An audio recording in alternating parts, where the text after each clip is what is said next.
Nuclear bombs, weapons of mass destruction. Nuclear weapons are the most terrifying weapon ever invented.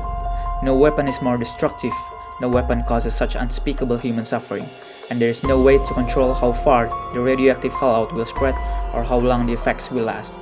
A nuclear bomb detonated in a city would immediately kill tens of thousands of people, and tens of thousands more would suffer horrific injuries and later die from radiation exposure.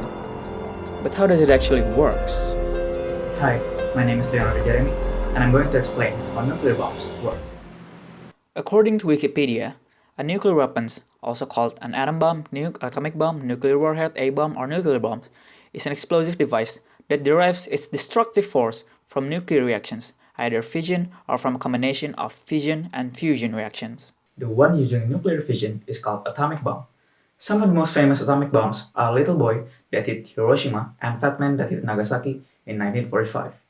Little Boy uses only 600 milligrams of uranium-235. Well, basically it only has 3 working steps. First, a free neutron hits the nuclear fuel and splits its atom. Second, the splitted atom have extra neutrons which will split another atom, causing a chain reaction. Energy is released when those neutrons splits off from their nucleus. Finally, those energy produced by the splitting creates a massive explosion. Sounds simple, right? But it's actually more complicated than you think. Let's take a closer look at each steps. The first one is splitting the nuclear fuel's atoms. The fuels that are used are either uranium-235 or plutonium-239. These materials are highly radioactive, which means they constantly shred neutrons required to split atom and generate energy.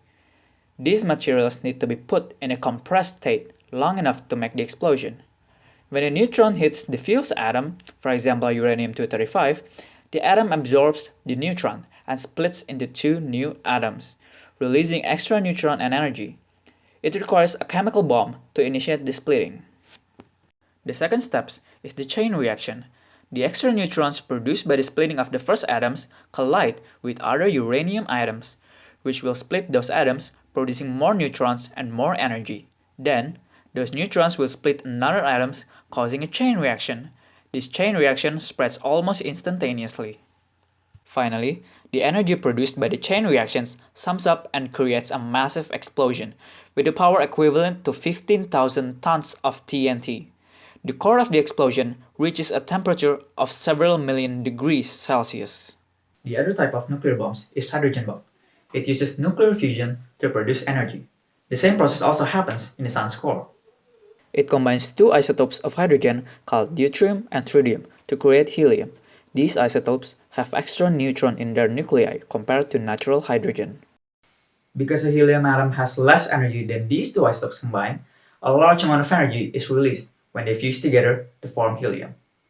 To fuse 2 atomic nucleus together, it requires a temperature of millions degrees Celsius. At this temperature, the nuclei turns into plasma. The electrons then strip away and the nuclei gets very close and finally fuse together, creating a helium nucleus and a free neutron. To achieve the required temperature, the explosion from an atomic bomb is needed. So, a hydrogen bomb is actually 3 bombs in one.